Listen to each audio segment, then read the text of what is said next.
Bienvenidos a Cuadrilla, la tertulia internacional desde Berlín. Mi nombre es Carolina Chimoy.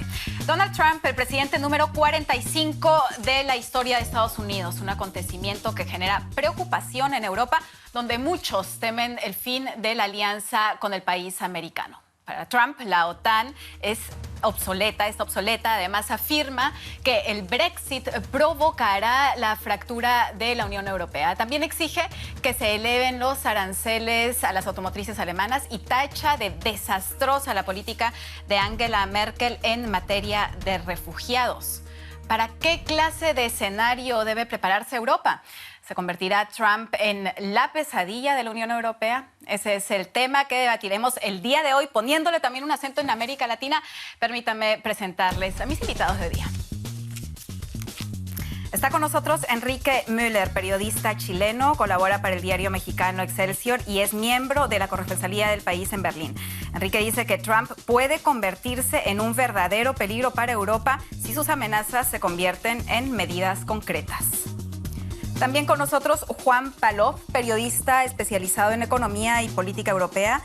Desde el año 2010, corresponsal en Berlín de la agencia española EFE. Juan dice que Trump va a hacer una terapia de shock para Europa en su política exterior, su comercio y su defensa. Y el paciente está aún demasiado débil para reaccionar positivamente.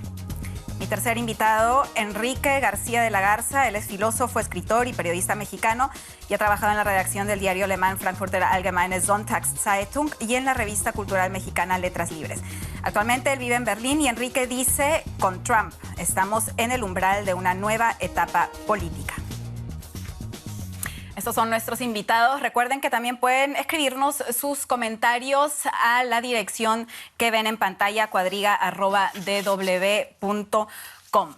Vamos a empezar hablando sobre una entrevista casi histórica que hemos tenido en Alemania. La pueden ver acá, de la Bild-Zeitung, el tabloide alemán, que tiene una gran resonancia en Alemania, tiene una gran influencia también en el pueblo alemán. Esta entrevista fue a la Bild-Zeitung, pero también al Times del Reino Unido. Es curioso que un futuro presidente de Estados Unidos, pocos días antes de que tome el mando como presidente, dé una entrevista justamente a estos periódicos. Vamos a ver qué nos dice Juan. ¿Tú qué opinas? Es curioso por qué justamente estos periódicos, ¿qué simboliza esta entrevista? Yo creo que pocas veces un presidente electo estadounidense había provocado tanta expectación en el resto del mundo, ¿no? Por los cambios, por lo menos, que él durante la campaña ha anunciado. Después se ha dirigido a unos periódicos de unos países concretos. Tienes a Reino Unido, por un lado, con el tema del Brexit, principalmente, y por otro lado, a Alemania, que es el país líder dentro de la Unión Europea, claramente en el contexto actual. En el caso concreto de Alemania, elige al Bild, que es un periódico tabloide y con posiciones editoriales en la derecha y unos tintes populistas en algunas ocasiones, como trata algunos temas, que se acomoda bastante bien a lo que han sido sus mensajes, podría decir. En esta entrevista, Trump ha dicho muchas cosas. Vamos a ir repasando algunas de las citas. Entre ellas también dijo, y lo mencionábamos al principio, que la OTAN está obsoleta. ¿Qué significa esto para el sistema de defensa militar en Europa? ¿Qué quiere decir con eso? ¿Qué pasaría si empieza a retirar las tropas estadounidenses de Europa, Enrique?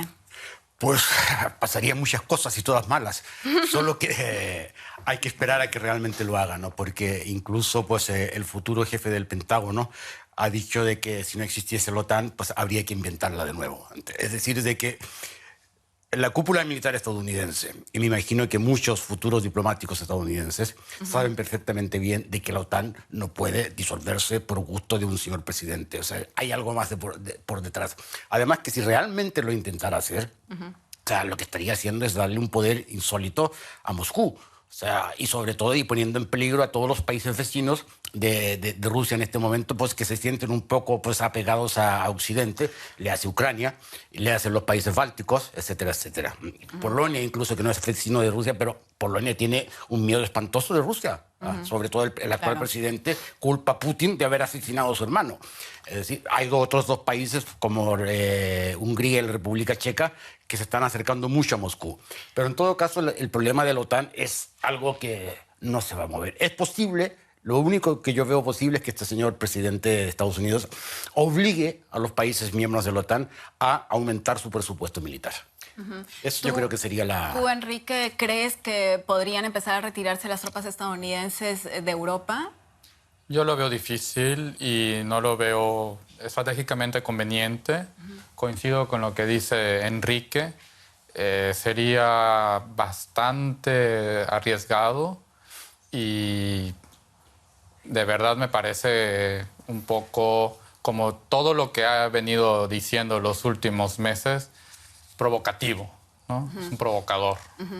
Yo apuntaría, si puedo, un segundo, dos cosas. Por un lado, sí que la mera mención de que la OTAN no está funcionando bien puede hacer y que el resto de países no están asumiendo su cuota de responsabilidad, va a hacer que muchos países en Europa empiecen a gastar más en defensa. Que eso, para ellos, o sea, para Estados Unidos va a estar bien, independientemente de lo que signifique después. Y lo otro, que es más peligroso, me parece a mí, es que ha sembrado dudas sobre la garantía de seguridad que ahora había en Europa. Europa estaba convencida de que no iba a haber ningún conflicto interno y que no iba a haber ningún conflicto con países de sus alrededores, especialmente con Rusia, porque estaba la garantía del artículo 5 de la Carta de la OTAN.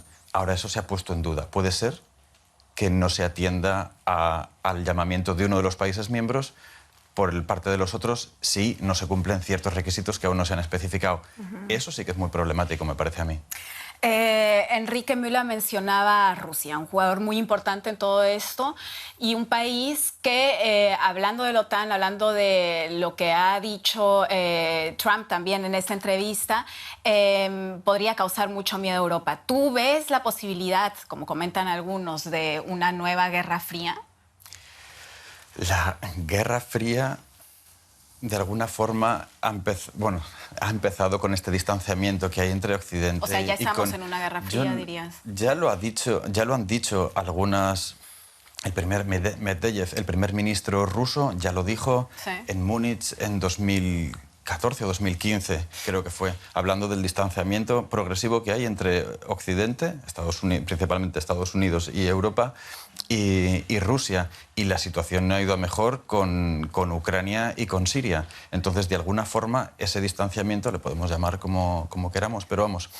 Yo más que Guerra Fría hablaría de guerra híbrida, que es el nuevo factor militar, entre comillas militar, porque los actores de una guerra híbrida no se disparan entre ellos, no se matan en el campo de batalla, sino que causan agresiones virtuales, que son casi tan dañinas como dejar caer una bomba en un poblado. Y ese es el tema principal en este momento. O sea, y hay una gran alerta, ya pasó en Estados Unidos, aquí en este país están muy preocupados de lo que puedan hacer los rusos, sobre todo en este año electoral.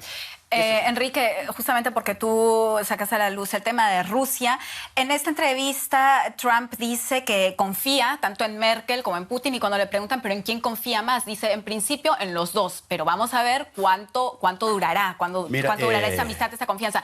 ¿Tú cómo ves la relación Putin-Trump?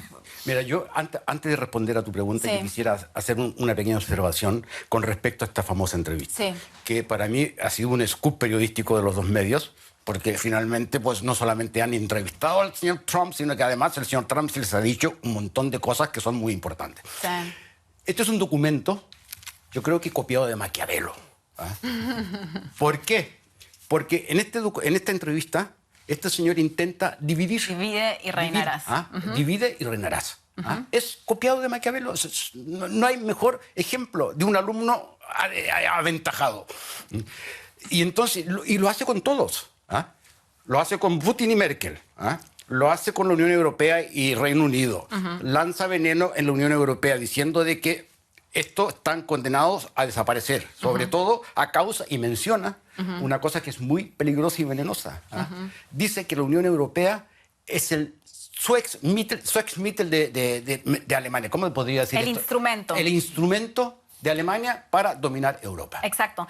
Y sobre todo en un momento donde hay un miedo al poderío alemán en Europa. Es decir, él está sembrando veneno para dividir. Ahora, ¿qué va a pasar con Putin y Merkel? Pues lo mismo. O sea, sabe el señor Trump que la señora Merkel ha sido el principal adversario de Putin, sobre todo cuando se inició la guerra en Ucrania, que es la persona que ha liderado la posición europea con Putin. Y en este momento está diciendo una cosa con Merkel, diciendo, ojo con esta señora que ha causado mucho daño a Europa. Y además está diciendo la señora Putin pues, que entre ellos dos pues, las relaciones entre Estados Unidos y Rusia van a mejorar.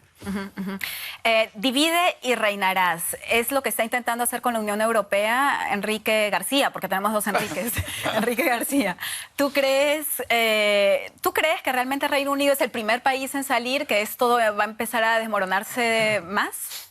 Yo creo que sí. Veo varios elementos para pensar que, por ejemplo, Francia, Marine Le Pen, lo ha dicho abiertamente.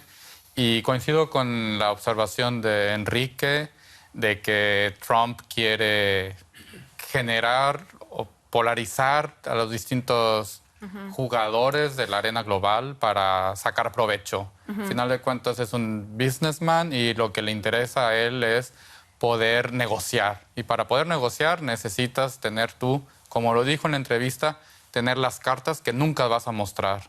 Claro. Y una manera eficiente de hacerlo es jugando al póker, ¿no? Con la técnica del póker.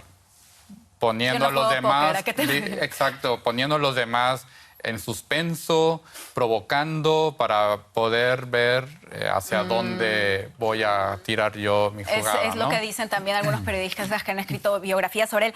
Antes de seguir la discusión, veamos una cita de Angela Merkel. ¿Qué dice ella? Ella evidentemente se refiere a un gran cambio en el orden político mundial que estamos enfrentando, pero también a un gran cambio para Europa, en el cual, según la líder alemana, la Unión Europea tendrá que tomar un rol esencial. Veamos.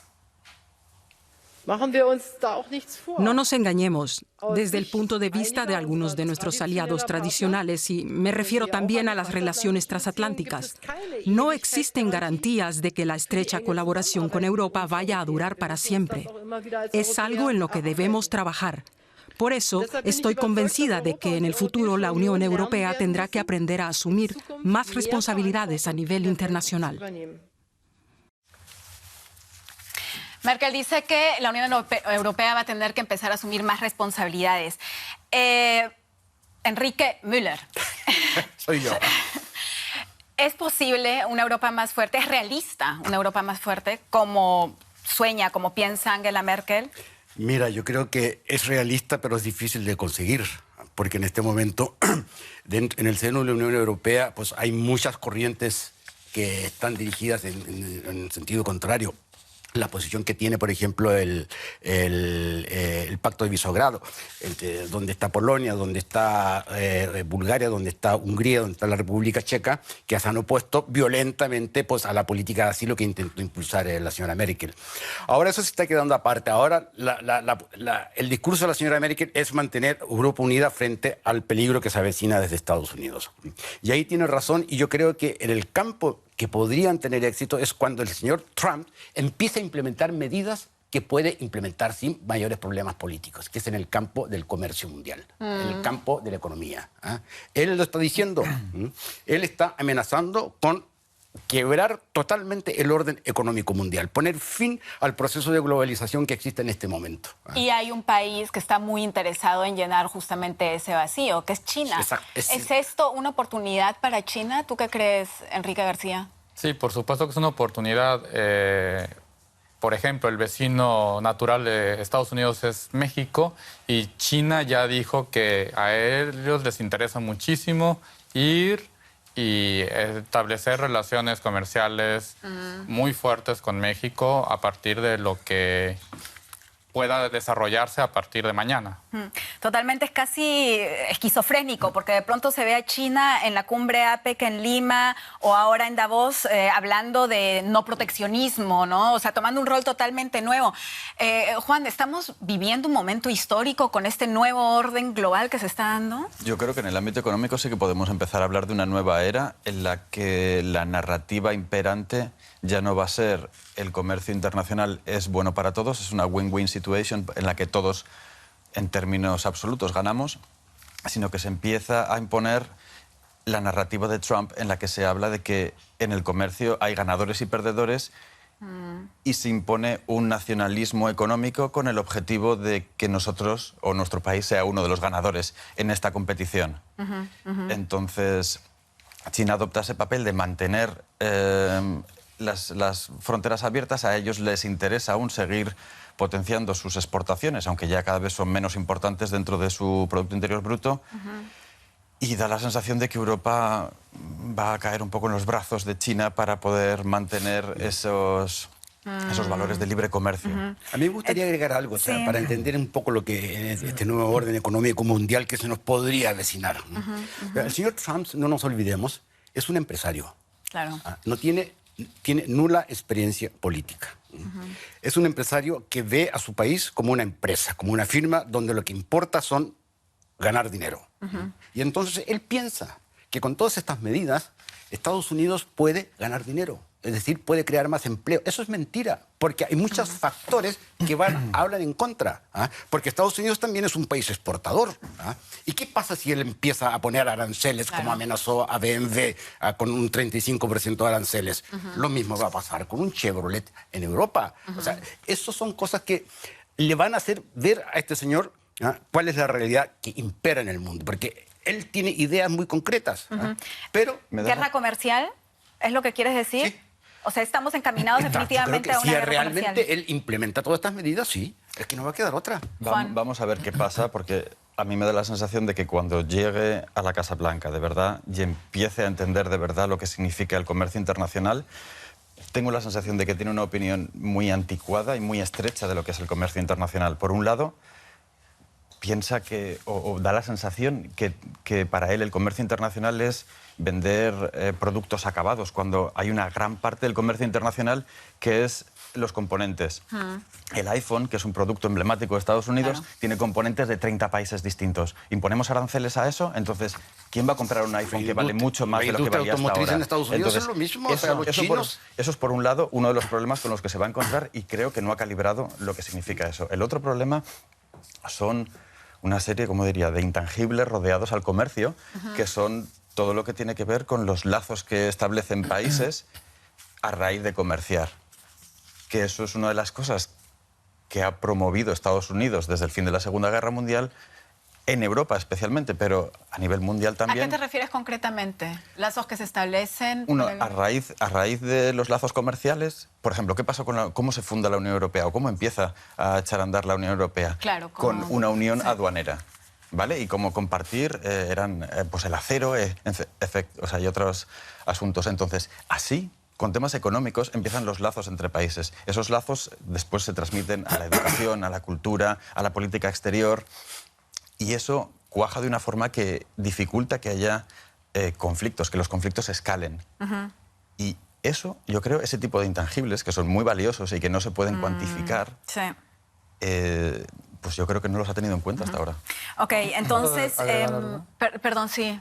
Sobre esto que dice Juan, estoy completamente de acuerdo, pero hay algo interesante también. El eslogan de Trump es Make America Great Again. Ese again es un retroceso, es un... América o Estados Unidos se hizo grandioso gracias a la revolución industrial y a la producción en masa y a las consecuencias económicas de la Segunda Guerra Mundial. Y es a lo que aspira Trump, a volver a eso. Pero ahora, sobre todo con la autarquía energética que hay, que ahora todos podemos producir nuestra propia energía con las baterías de Tesla, con la energía solar, que eso ya es viable y que ya no necesitamos del gobierno. Se avecina una nueva época en términos de energía y por lo tanto en términos económicos. Y Trump me parece que no lo ha visto y que ese Make America Great Again implica una involución histórica y económica a esos recursos de la revolución industrial, como bien apuntó Juan hace un momento. Bueno, entonces, en términos de comercio estamos llegando a la conclusión de que Trump significa probablemente una ventaja para China. ¿Qué sucede para Europa? Me gustó tu cita, Juan. Tú dices, Trump va a ser una terapia de shock para Europa en su política exterior, su comercio y su defensa, y el paciente, refiriéndote a Europa, está aún demasiado débil para reaccionar positivamente. ¿Es una Europa debilitada también una ventaja para Estados Unidos o cómo ves ahí la relación? Yo no creo que Europa sea un adversario para Estados Unidos. No creo que, si te fijas en los discursos de campaña de Trump, los principales enemigos, o sea, el principal enemigo en términos económicos era China. Y al que había que combatir económicamente y... En términos de defensa y de seguridad, el enemigo era el yihadismo, ¿no? El Estado Islámico. Europa, yo creo que ha perdido relevancia, nos guste o no, en el viejo continente. Y, ¿qué significa una Europa débil para Estados Unidos?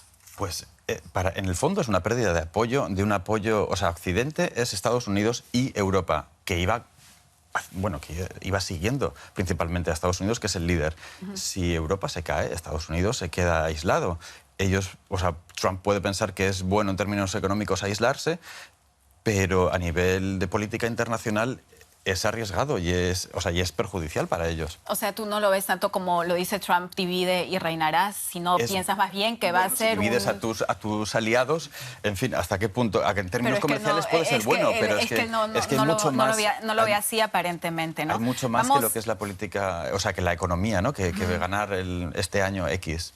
Para quedarnos un poco con Europa, vamos a ver lo que dice Trump sobre Europa. Él evidentemente no es un amigo de la Unión Europea, a pesar de que, como acaba de decir Juan, Unión Europea y Estados Unidos se ven como aliados. Y él está convencido, Trump, de que la Unión Europea se empieza a desmoronar con la salida del Reino Unido. Demos un vistazo a una de esas frases en este tema. Vean Gran Bretaña y vean la Unión Europea. Eso es Alemania. Básicamente la Unión Europea es un vehículo para Alemania. Por eso creo que fue muy inteligente de Gran Bretaña salirse. Habrá más países que quieran salirse. Vamos a hablar ahora con Enrique Müller. Enrique, tú decías en tu cita, Trump podría ser un verdadero peligro para Europa. ¿Qué es lo que más te asusta? Me asusta todo. Me asusta todo lo que dice, porque si realmente lleva a la práctica todas las amenazas o todas las cosas que ha dicho durante la campaña y ahora en esta famosa entrevista, pues el mundo va a ser muy diferente al que conocemos hasta hoy, ¿no? O sea, porque una de las cosas que está diciendo, por ejemplo, y que me aterra realmente, es la decisión del señor Trump de trasladar su embajada de Estados Unidos de Tel Aviv a Jerusalén. Si lo hace, es una declaración de guerra al mundo árabe y en especial al pueblo palestino. Y además pone a todo el resto de Occidente que está interesado en la posibilidad de crear dos estados en esa región tan inestable en el mundo, los deja con las manos vacías. Porque todos los esfuerzos de los últimos, yo qué sé cuántos años, 40, 50 años, han estado dirigidos a eso y de pronto se acaba. Porque el señor Trump ha decidido que Jerusalén es la capital indivisible de Israel. Eso se acaba. Y eso es muy peligroso. Y luego pues hay una serie de otros peligros, o sea, lo que pueda pasar, lo que puede hacer con México, por ejemplo. Claro, pero es que de lo que se habla mucho también es de una gran black box, ¿no? Que Trump ha dicho mucho, pero que no se sabe qué hará realmente. Algunos dicen que, como tú, Juan, acabas de mencionar, que una vez que empiece como presidente se va a ir chocando con la realidad. Mucho ruido y pocas nueces, ¿de verdad lo ves así? ¿Tan optimista? No soy optimista, pero en este caso en concreto, lo que sí querría matizar, sin relativizar nada de lo que ha dicho, es que yo creo que dentro de esta estrategia negociadora de businessman, de la que hemos hablado antes, no hay que fijarse tanto en la literalidad de sus frases como en hacia dónde apunta. Con lo de la embajada, seguramente, espero, la embajada no se va a trasladar, pero lo que está diciendo es mandar un mensaje... ¿Por qué estás tan seguro de que no se va a trasladar? Porque espero que haya gente detrás de él que le diga que no. Pero lo que creo es que, que no importa tanto esa literalidad de lo que dice o del 35% de tarifa aduanera para BMW como el hecho de decir en qué dirección se quiere mover él. Y eso sí que es significativo de él. O sea, por ejemplo, quiere tarifas aduaneras, ya veremos si a BMW se le pone un 35 o un 5.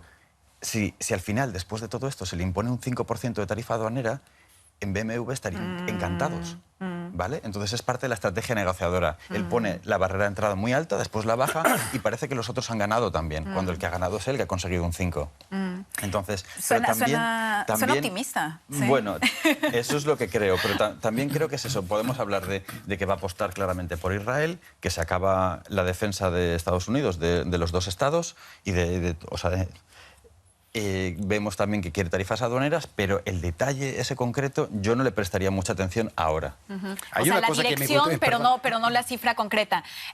¿Tú también lo ves así? ¿Crees que se debería interpretar un poco la dirección, pero no realmente el detalle que dice Trump? Bueno, ya lo dijimos aquí, al final de cuentas es un negociador, es un businessman y como apuntó Enrique hace un momento, él no entiende de política. Él ve a Estados Unidos como una gran empresa, la empresa global, y por eso considero también que estamos en el umbral de una nueva etapa política, de una nueva era política incluso. No necesariamente para bien, eso está claro, pero tiene que ver también con el hecho de que en las últimas décadas los empresarios se han convertido en un auténtico poder dentro del Estado. En una especie de poder de Estado dentro del Estado o de poder dentro del Estado. Y ahora con Trump estamos viendo la entronización del empresariado o de la clase productiva en la clase política. Entonces es un cambio de mentalidad que a todos... Cambio de política, de forma política, ¿no? Cuando el empresariado está tan metido y ya no son los políticos. Exacto. Antes de que vayamos a ver un par de citas... me gustaría agregar algo al tema económico. Sí, por favor. El recién designado secretario de Comercio... Ahí vamos. Ha señalado... Tenemos sus citas. ¿Las mostramos? ¿O lo digo yo primero? No, dilo tú primero. Simplemente él ha dicho de que la primera acción del nuevo gobierno a partir de mañana será renegociar el tratado de libre comercio entre Estados Unidos, Canadá y México. La primera medida. Ahora vamos a ver si es que México o Canadá están dispuestos a renegociarlo, porque perfectamente el señor Peña Nieto, que lo dudo porque es un presidente totalmente devaluado, también vamos a se ver niega su a eso, cita. pero en fin, pero ahí está la primera medida. Acaba de introducir Enrique Müller de una excelente manera las citas que vamos a ver ahora. Existe la posibilidad de que Trump esté asustando al mundo de manera exagerada. Podría ser menos radical de lo que aparenta. Eso se podría pensar al echar un vistazo a su gabinete, donde algunos de sus hombres ponen otros acentos. Veamos, por ejemplo, en relación a Rusia, qué dicen los hombres en su gabinete. Trump admira a Vladimir Putin y ve en él un aliado potencial. Sin embargo, su equipo no comparte su opinión y entona fuertes críticas contra Moscú, sobre todo después de confirmarse los presuntos ciberataques durante la campaña electoral. Fue un acto de agresión de la cúpula dirigente de Rusia. Actualmente Rusia supone una amenaza. Trump califica a la OTAN como obsoleta, dice que tiene problemas y que no se ha implicado en la lucha contra el terrorismo, pero así opina el futuro secretario de Defensa. Desde mi punto de vista como excomandante de la organización, la OTAN es probablemente la alianza militar más exitosa de los últimos tiempos y quizá de toda la historia. ¿Qué opinión prevalecerá? ¿La de Trump o la de su gabinete? Bueno, realmente hay una diferencia entre lo que dice Trump y lo que dice gente en su gabinete. ¿Esto tranquiliza algo? Sí tranquiliza, por un lado, porque confiamos de alguna manera en que alguien sea sensato o tenga la sensatez suficiente como para detenerlo, pero por otro lado también es muy peligroso porque se ha ido formando de un grupo de personas en las que no se puede confiar. Por decir algo, gente que proviene de Breitbart, por decir algo, o quería anotar a Robert Kennedy Jr. para el tema de las vacunas.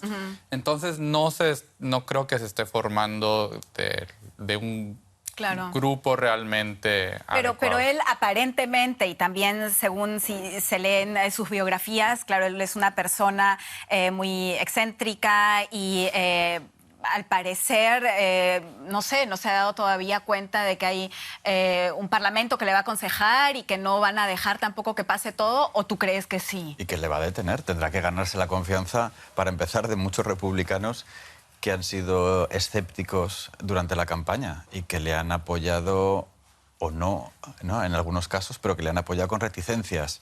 Entonces, no podemos dar por supuesto que va a llegar y hacer todo lo que ha dicho. No tiene muchas de las competencias, no tiene competencias en muchas de las materias de las que ha hablado. Después hay reglas internacionales que no se pueden cambiar de la noche a la mañana o ignorar, como el tema de la Organización Mundial de Comercio. Hay una serie de reglas ahí que regulan el comercio internacional y que tampoco se pueden ignorar. Eso generaría, en fin, conflictos. También pertenece a la OTAN, está en tratados internacionales. Claro. O sea, hay muchas cosas que no va a poder hacer, aunque sí puede amenazar, y que esa amenaza valga para que se introduzcan cambios consensuados.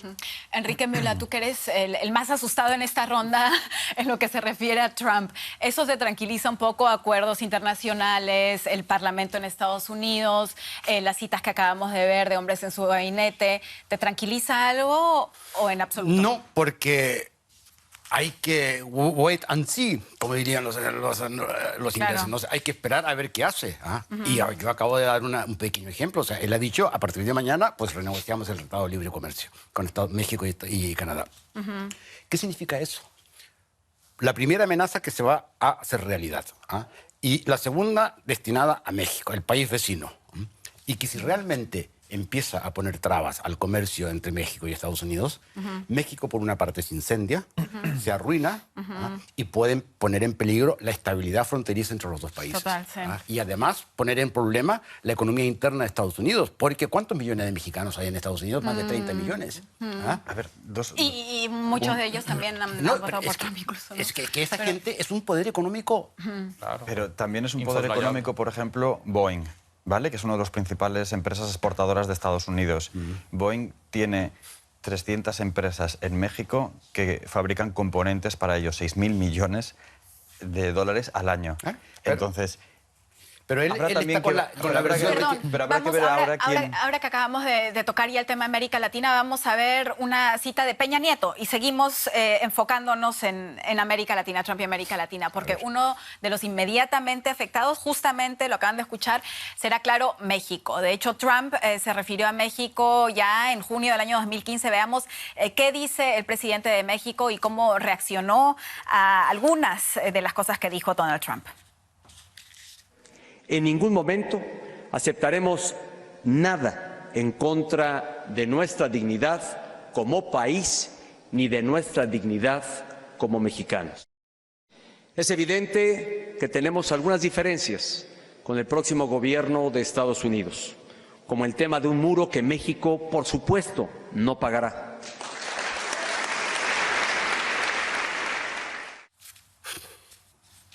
Enrique, ¿cómo puede estar Enrique Peña Nieto tan seguro de que no va a pagar ese muro? Mira, el problema no es quién lo va a pagar. El problema es si él va a aceptar que se construya. Y esa es la gran diferencia. Porque él está hablando de dinero. Pero no se da cuenta de que la sola idea del señor Trump de construir un muro es una ofensa, es un insulto a México. Y él nunca ha dicho, nosotros vamos a impedir que se construya ese muro. Cabe mencionar que ya hay partes de muro. Ya bueno, además, pero para lo que viene encima, él jamás lo ha dicho. Porque hay un problema en México en este momento. Hay varios, pero yo creo que el principal es la falta de liderazgo del señor Peña Nieto. Es el presidente más devaluado en la historia en los últimos 100 años de México. Nadie cree en él. Tiene un gabinete totalmente quebrado. Pero entonces, ¿cómo debería reaccionar? ¿Cómo reaccionarías tú si fueses presidente de México en estos momentos ante lo que dice Donald Trump? Bueno, ojalá fuera presidente, ¿verdad? Lo primero que haría sería decir, yo no voy a permitir que se construya ese muro. Ya veré qué medidas tomo. ¿Qué medidas se pueden tomar en un caso así? Hay muchas, Enviar, pues, en primer lugar, utilizar las armas del populismo en México, que suelen ser muy efectivas de vez en cuando. ¿Las armas del qué? Populismo. Por ejemplo, enviar, yo qué sé, así como acarrean a la gente para llenar plazas en los mitines políticos, pueden acarrear a millones de mexicanos a la frontera. ¿Y eso tendría efecto Hombre, con Donald Trump? tendría, por lo menos, pues la Deutsche Welle estaría reportando directamente en la frontera. Pero claro que sí, pero ¿tendría efecto esto? No, yo coincido con que el presidente de México está completamente devaluado y que es parte de la estrategia negociadora de Trump decir, bueno, que paguen para luego ver hasta dónde llegamos. Y efectivamente la idea, como presidente de México, debes decir, bueno, una parte del muro ya existe y es un insulto, no solamente que hable mal de los mexicanos y que los llame violadores y truanes, etcétera. Ahí debió haberlo detenido y cometió el gravísimo error de invitarlo mientras era candidato a México.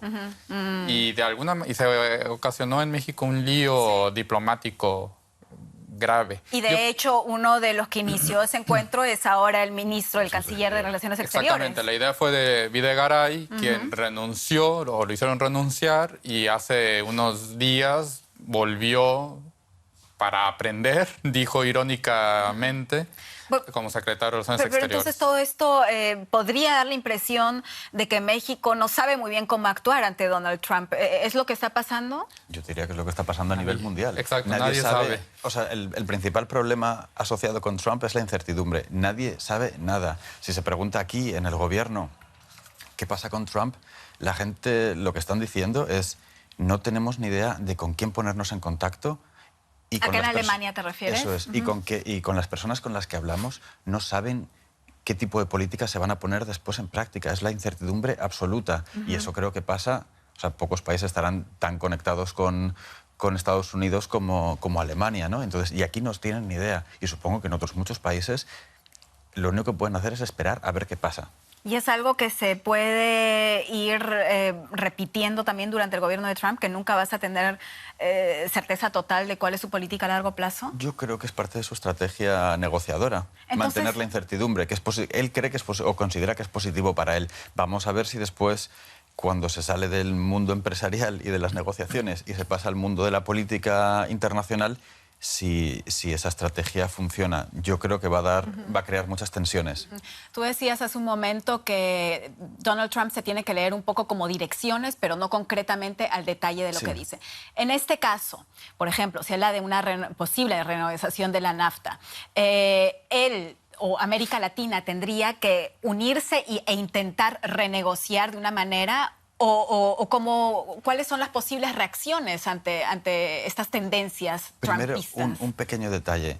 En 2008, el candidato demócrata, entonces Obama, también dijo que tenía intención de renegociar el NAFTA cuando llegase a la presidencia. No pasó nada, ¿vale? Entonces, esta advertencia es mucho más seria que la de entonces, pero bueno, hay que poner las cosas de campaña también en su justo lugar. Yo creo que si una de las estrategias de este político empresario es divide y vencerás, pues los demás deberían actuar justo al contrario. Y lo digo tanto para América Latina como para Europa. ¿Me permite añadir una cosa, perdón? Con respecto al Tratado de Libre Comercio entre Estados Unidos, Canadá y México, ¿qué es lo que hay que hacer? El domingo venía un artículo muy interesante en El País escrito por un viejo amigo mío, Jorge Castañeda, que fue ministro de Asuntos Exteriores de Lo vamos a entrevistar estos días, sí. Bueno, dale mis saludos. Él decía una cosa muy precisa. El presidente de México y México deben negarse a renegociar el tratado. Eso es la posición vital. Lo que sí se puede hacer es, dijo, añadir algunas nuevas medidas que no están contempladas en el documento actual. Y eso sería una forma de decirle a Estados Unidos, decirle al señor Trump, oiga, nosotros tenemos un poquito de dignidad.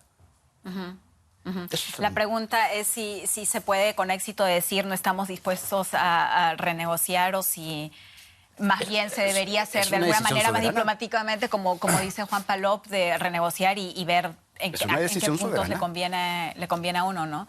Esta discusión sobre el Tratado de Libre Comercio es en la superficie económica, pero creo que tiene un trasfondo político y el tema de fondo creo que es el fracaso del neoliberalismo. El Tratado de Libre Comercio fue un tratado que se firmó en los 90s, Bill Clinton, Salinas de Gortari, eminentes epígonos del neoliberalismo. Y si Trump ganó las elecciones es un anuncio a todo el mundo de que el neoliberalismo falló. Y esta izquierda académica de Obama, etcétera, no funcionó, no supo llegar a permear en todas las capas de la sociedad. Y entonces creo que cuando Trump dice que va a renegociar o a cancelar incluso el Tratado de Libre Comercio con Norteamérica, creo que debe entenderse que el mensaje político de que el neoliberalismo no dio de sí. Se nos termina el tiempo. Una pregunta, por favor, una respuesta muy corta. Voy a tratar de retomar el título que tenemos. Trump, una pesadilla para Europa, era el título. Lo voy a cambiar por el mundo. Trump, una pesadilla para el mundo. Yo te respondo con Europa. Sí, va a ser una pesadilla porque se va a dar cuenta de sus propias debilidades, va a evidenciarlas mucho. En relación a Europa.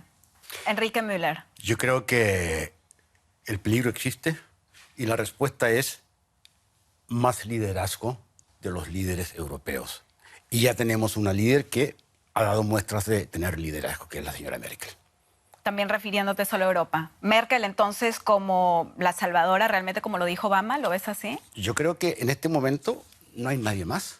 Porque si tú ves el mapa europeo de líderes, Francia, que podría ser pues, un país de tanto peso, igual peso que Alemania, pues tiene un presidente más devaluado que Peña Nieto. Y en Alemania van a haber elecciones también este año acá, o sea que no sabemos muy bien. No, pero la señora Merkel la va a ganar.